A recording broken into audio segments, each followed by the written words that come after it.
I think it's something that we should look at doing because also, as Director Baker has pointed out, a well-developed landscaping department, lighting and landscaping department can also help with, because of the water sales, to help also with some of our financial costs of the water department. So, but overall, to make our community make it look nice, I think it's something we should all be striving for. And I would support the expansion of it outside of the Mission Street corridor, if my colleagues would also support that. Director Davis. As far as the east side of Mission Street, we shouldn't put a penny in on that side. Eventually, we may not be here. Somebody is going to develop that. And in the meantime, you know, the county, when I talk to them, because, you know, they will grade that shoulder every now and then, and so on. But as far as the C.S.D. spending a dime on that side of the street, it's a waste of money, you know. And don't get me wrong, but, you know, if the water wasn't so high, you'd have a lot of people planting trees and watering their grass, talking about his, you know, how it cools the weather and everything. So, but anyway, I'm totally opposed to anything on the east side of Mission Street.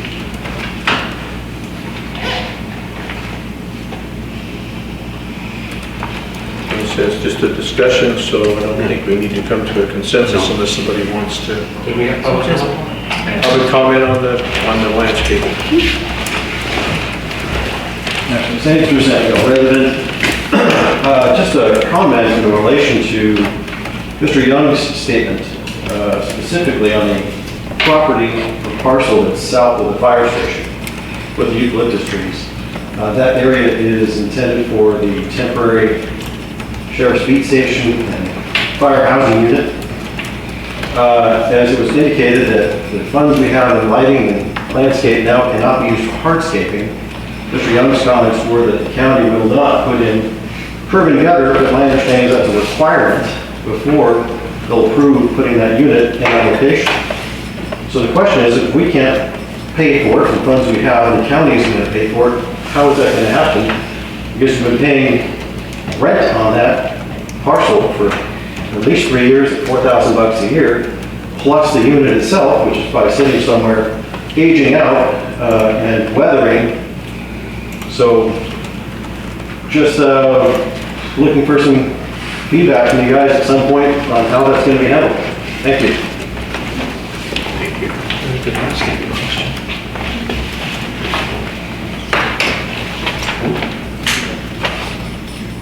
Any other public comment? Please approach the lectern.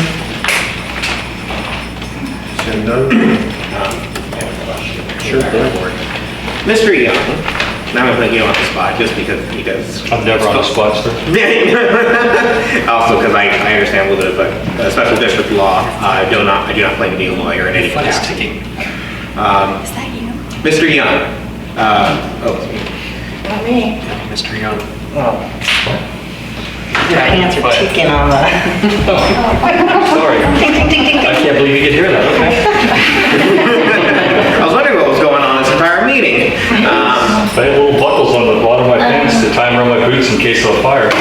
So how much did the county quote, or what are we looking at even for doing this curb and gutter section? So this issue I know it's separate, really has very little to do with what we're talking about, but since you brought it up, I'll give you the full story here. Sure. So we started out with our project that is to be a temporary housing project, as we all know. You want me to start the clock so I can shut myself up at 5 minutes? No, go ahead. At any rate, the curb gutter sidewalk requirements were put on the project. We stressed the county, this is a temporary project. It makes no sense for us to put in curb gutter and sidewalk from the apron of the fire station to the railroad tracks for a temporary project that was supposed to have a short-term duration, still does have a short-term duration once it hits the ground. And we negotiated a waiver, and the waiver is to forego doing curb gutter and sidewalk south of the fire station for our temporary project in exchange for doing curb gutter and sidewalk north of the fire station on our future project, which is part of our master plan and part of our LAFCO municipal service review. So that project is included in those two items. So we are working on a remedy to solve the bonding requirements for the curb gutter and sidewalk north of the fire station, because we don't know what's going to go in there. We don't know when it's going to go in there, but we do know something's going to go in there because it's part of our plan. And it's been voted on and approved by the board, and recognized by LAFCO. That being said, there isn't, to do the curb gutter and sidewalk improvements from the south end of the fire station to the north end of where the district property ends is a price tag of $289,000. So we're talking 150 feet of curb gutter and sidewalk. We did the math really quick. It's about $4,000 a square foot. If you wanted to come up with a grant to do the curb gutter and sidewalk from the property beyond the C.S.D. boundaries to the end of Mission Street, you're talking millions of dollars. So that is the long, not quite long, but that's where it's at. And this has been an ongoing process. So, it has been subject to delays upon delays. Negotiations with the curb gutter sidewalk waivers are legal, county legal. We are very close to closure. And the amount of financial burden that the planning process, the minor use permit process, the curb gutter and sidewalk process, and all the county requirements that were well beyond the initial scope is fairly devastating. And we'll come to terms with that when it's appropriate. Absolutely. And the reason why I'm bringing that up is So I would like to bring back further to expand the lighting and landscaping thing, because I know right now it's limited to the west side of Mission Street. And the reason also regarding that is that if we're on the conversation, then there are other areas, I can't remember the exact government code article, but sidewalk is a separate thing that could possibly, as part of that service umbrella, could be done in very limited quantities. So that's something that can be used as a nuclear option in order to get the beat station. Public safety is very important to me. I don't really want to go that route, but I mean, if it comes with If we want to continue to talk about that, then we should. Not tonight. No, I know, not tonight. Support to have it on a future. That's where we're going, so. But I think that we should, I have your pants. I think we should explore the full potential of the lighting and landscape department. And that's for, You gonna request some people on the future agenda? I will. That was your request? yep. An expansion of, So Landscaping? because expansion, yes, because specifically it's, because of that resolution, I vote for the west side only. So I'd like to see those other areas. So you'd like to see a future agenda item to expand the lighting and landscaping department and potentially include sidewalks. Which will probably be a very, I know, The honest discussion. Yeah. Is there- That's all. okay. Just for everyone's benefit, the reason I was having a heart attack over here is because the fire development project is not agendized, and it deprives the public of Of course. hearing everything that Scott just said and your questions about it. So if you want to ask staff about things that are not agendized, because it's totally outside of the landscaping and lighting thing. I know that Mr. Sangster asked about it, and the answer to that was, the lighting and landscaping fund cannot pay for it, but other funds can, and we can discuss that in a future meeting. So the entire, I think I began my conversation with that.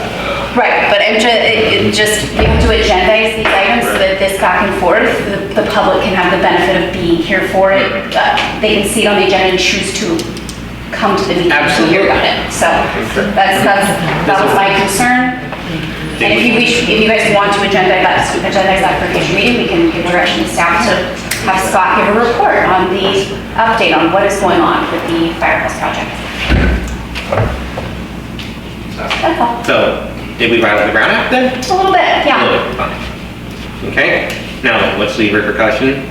Do you want? There's no action taken, so it really isn't, we get launched by the DA's office, right? But let's not do it again, because there will be repercussions if it continues.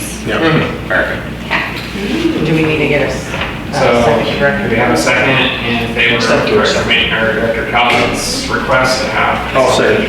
Second it. Rod? Okay, thank you. It's not a motion, it's just a second to bring it back. We'll bring that back. Is there any other public comment or board comment? No, we've already had it. Okay.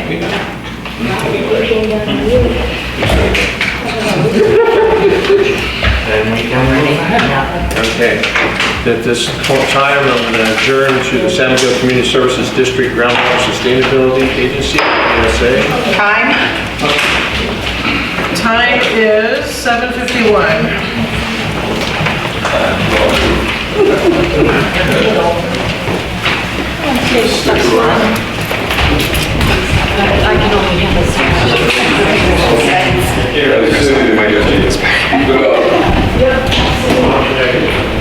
Okay, Rod. Come on, this part's fun. Thank you for coming.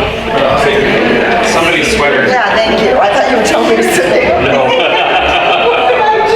I was not. She turned. Hey, when he said sweater, I thought it was my wife. She's always leaving her sweater, so. Is that your wife's sweater? I'm not your wife, Greg. No, His but wife was behind it. I thought it was hers. Thanks for coming. Okay. Okay. All right, this time, item 11.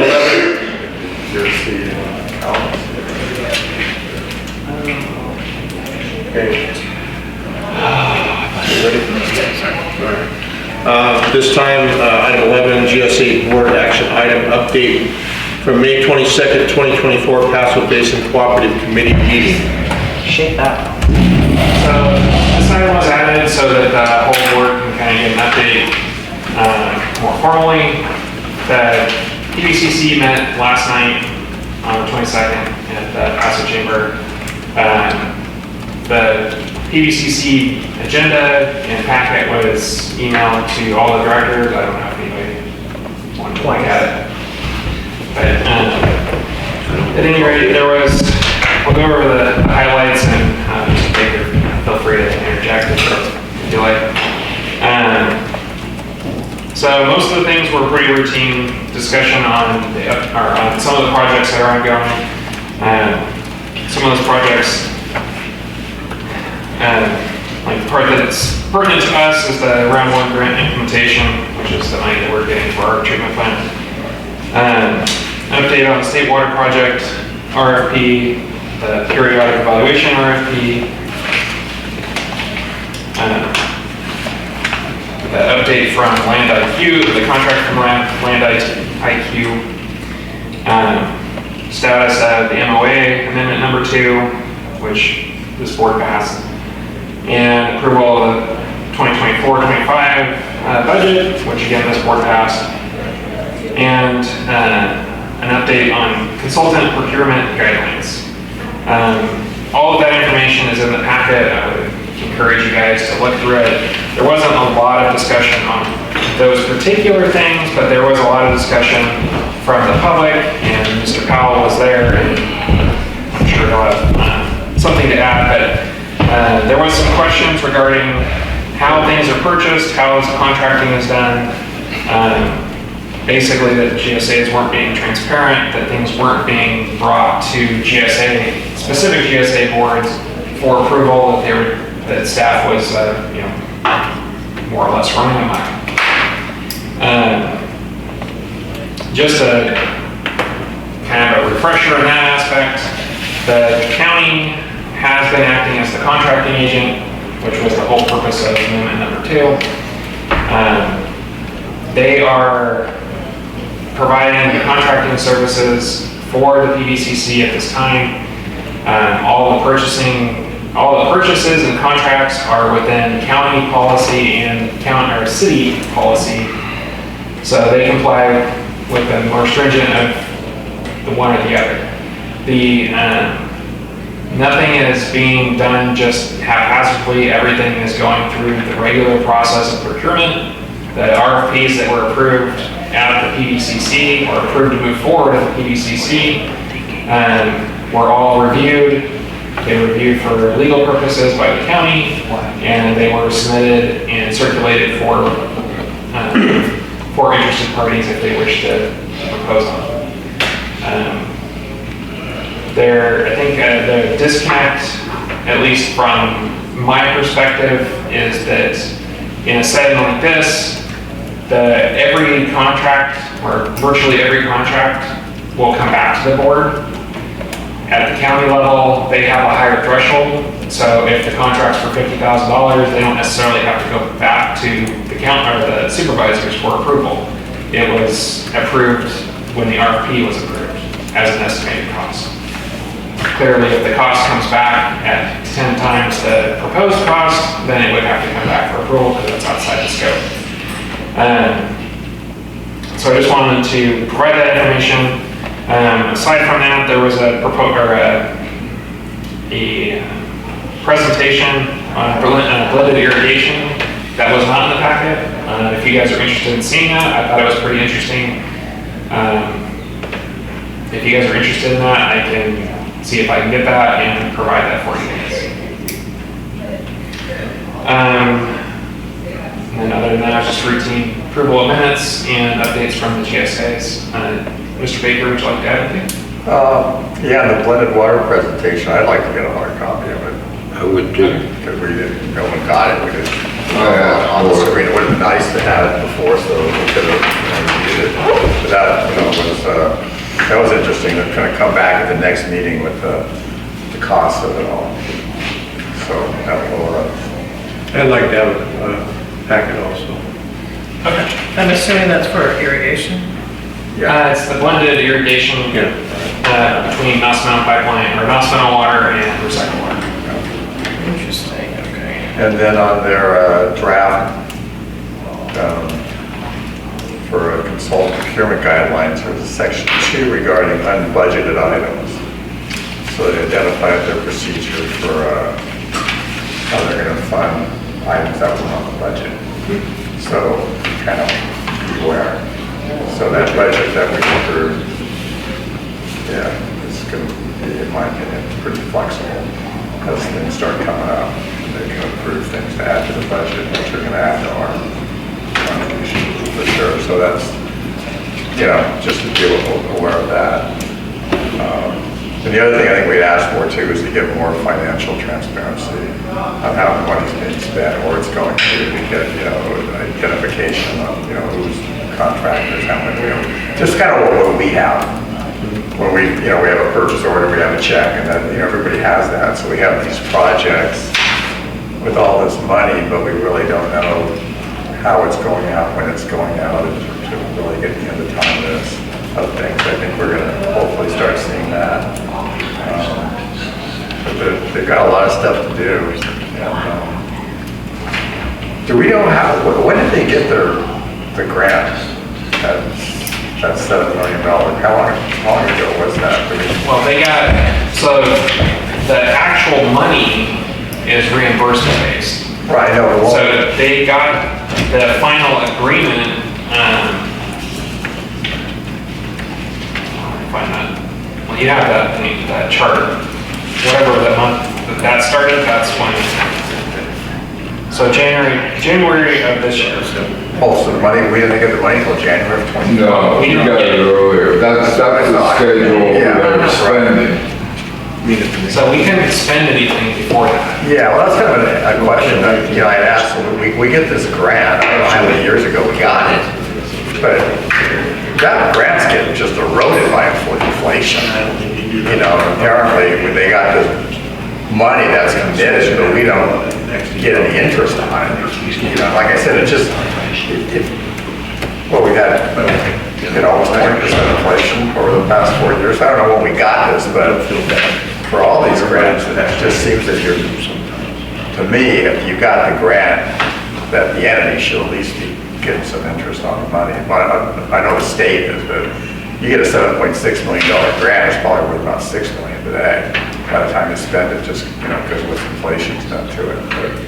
But that's another matter. But anyway.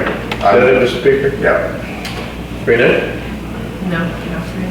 I have nothing. Do you have anything, Director? I think that Director Baker, I actually read the minutes, and from the PDCC, I appreciate your comments and feedback during those meetings.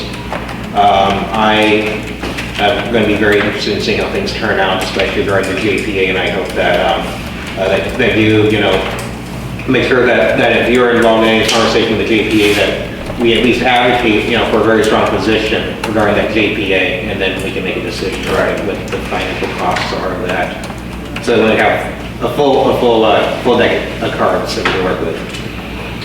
So just so you know, the whole idea of the JPA is in order to create a mechanism for the extraction fees to be implemented so that the different agencies are no longer putting in their own money for the cost of the GSP. Okay. So my understanding is that's the goal of actually formalizing, because the PDCC it was formed for a specific purpose, and now it's kind of just kept going without any,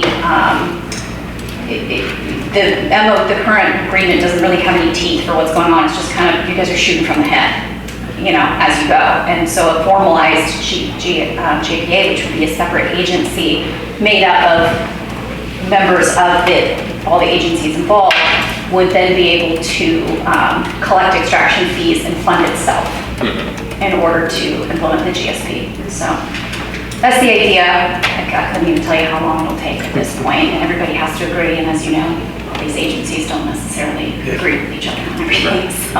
As we discussed, the JPA, is it being discussed publicly, or is it just very basic staff level?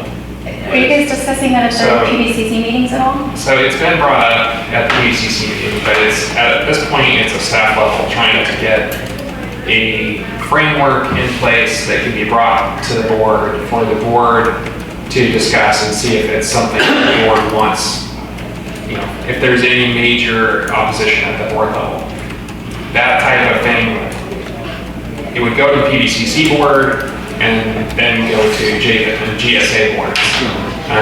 Obviously, all the GSAs would have to agree to do that. But it is, at least at this level, it seems like everybody is willing to play fair. Okay. When it comes down to, really putting pen to paper and saying, this is what we're doing, it might be a different story.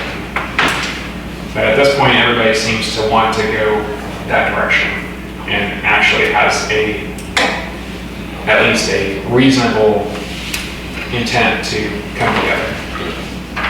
Yeah, so forming the JPA would basically take the place of the PDCC, and that is a decision made by each of the GSA boards, not the members of the PDCC. I understand that, but with the historical way that the PBCC is operated, a lot of policy discussions happen at the PBCC before it gets to the GSAs, and so that's why, if that comes up, why I want to make sure that whoever as our representatives are at those meetings are advocating for a strong position of our district. Absolutely. And I'm advocating for you guys as well on the legal side, just so you know, because we're trying to work out a base, what the formation would look like, and I don't go to the PBCC meetings, I come to you guys, and so that's why I brought it up today, to ensure that you guys will get updates from me on what's going on that end, all the way up until it comes to the board. So there'll be a lot of transparency there. Anything else? Just the other thing is, as we move forward, I know that there has been some comments from this board regarding some of the quirks that happen at the PBCC. I hope that those can at least be addressed. Yes, the JPA should work out all of those issues. Any issues of how things are handled, that's going to come to the GSAs to look at and say, this is what we want. We want the process to be this way. We want to make decisions as a GSA agency on these things before the JPA can move forward with it. So it will fill in all the gaps that the current PBCC has. Because it was set up as a temporary thing, and it's just been kind of ongoing. Yes. The JPA will be a more permanent solution. Thank you. Okay, Director Davis? No, I don't have any. Okay. Public comment, please approach the lectern. Sir? Any more than 30 minutes ago. Sorry. So just so you know that the PBCC is a fictitious public entity. Okay, it's not operated as a public entity, it has no legal counsel, And as you recall, last year's grand jury report disclosed that it has no authority. And each of the GSAs, in the response to the grand jury last year, agreed with that. And so what's happening now is, and I have a concern with you guys, I know you approved this OMA 2, which is now giving some authority to the county and to Paso Robles City to handle purchasing. So, and that hasn't gone through yet. Actually, the county has not approved that yet. But I think you guys need to relook at it, because what's come up is that there is unknown staff. They like to use staff as a regular term to do this and that and the other. PBC staff, we think, we're not even sure, that has determined certain things. And the staff has issued RFPs, which you know that they're requests for proposals. And the staff, and there's a committee that was identified called a selection committee, somehow formed, that nobody has ever heard of. Nobody knows who's on it. And any committee on a public entity like this, if this was a public entity, if they have any meetings or any decisions, that committee has to have its own agendas and its own public hearings, and none of that has happened. And there are actually been contracts executed by staff or this unknown committee that have now hired consulting and whatever else. We don't even know the details.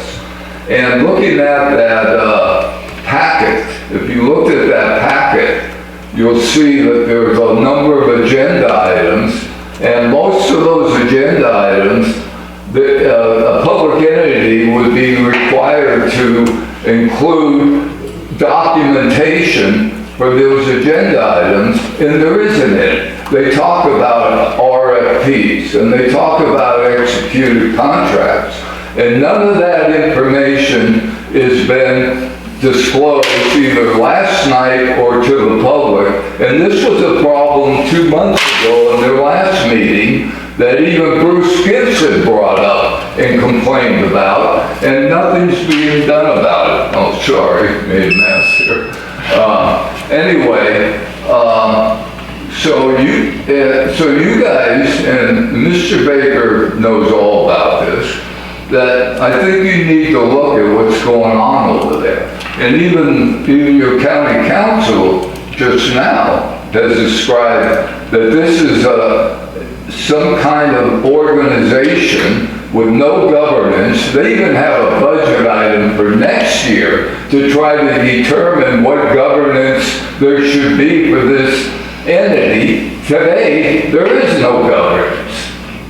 It just has these dog and pony shows every month or two, and they sit around and vote for things, and then it just goes off, and then 2 months later they come back and just do it again. So you guys need to kind of look at, and I know you don't have a lot of voting power, but right now on this MOA thing, I think you need to relook at this, because what's been happening and what they disclosed on, that they've actually made contracts on, is not acceptable. Okay, thank you, sir. Appreciate it. Thanks, Mark. Sorry for the mess.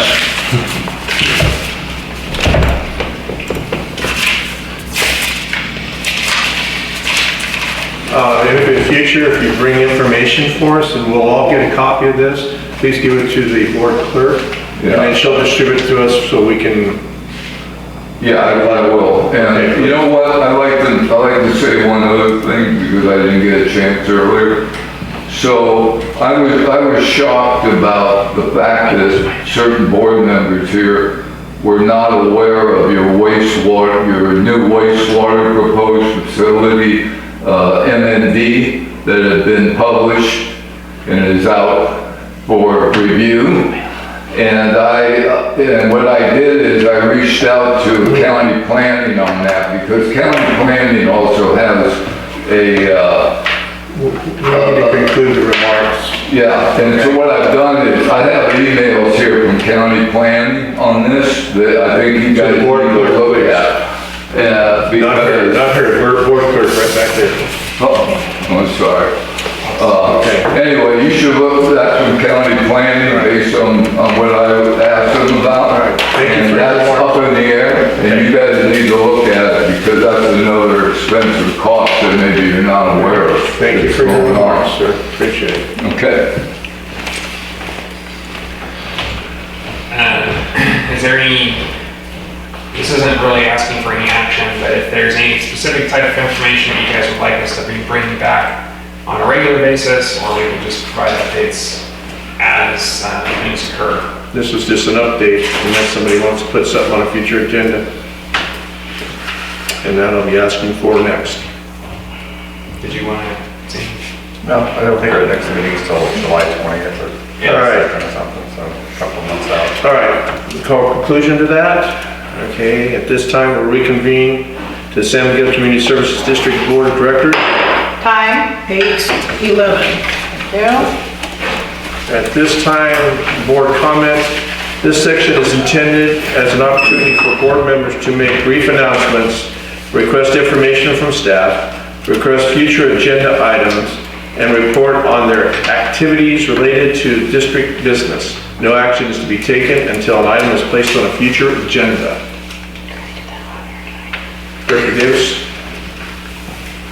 I don't know if I can do this or not, but what I would like to do is put on a future agenda that we adopt Mr. Baker's proposal. It was a 218. We have to do it, we'll do it. But So that's already going to be coming back in June. We've already agreed to do that. We've already agreed to do that, Owen. yeah, I think what you put on the agenda was the CTI. So what was been asked of us is to bring back what the CPI increase would look like, as well as the cost to go through the 218 with Director Baker's proposal. Okay. So that'll be next month. That'll be in June, yes. Director Calvins? I'm not gonna say anything at this moment. Okay, all right. We got it? I wanted to receive an update on the beat station when it's applicable. So I would, if there is some update on that, you said we're getting close, maybe in June. Bring that back. I can on the provide a agenda. staff report, easy enough, Yeah. if the board requests it. Yeah, thank you. Director Baker? We need another, do we have another yeah, we need- director? I'll second it. Okay. I've been very excited about that. They all went like Beats. this. Yeah, well, it works. 16%. You still have anything to say? I may say so. Okay. All right, I have nothing, so. Before we move on,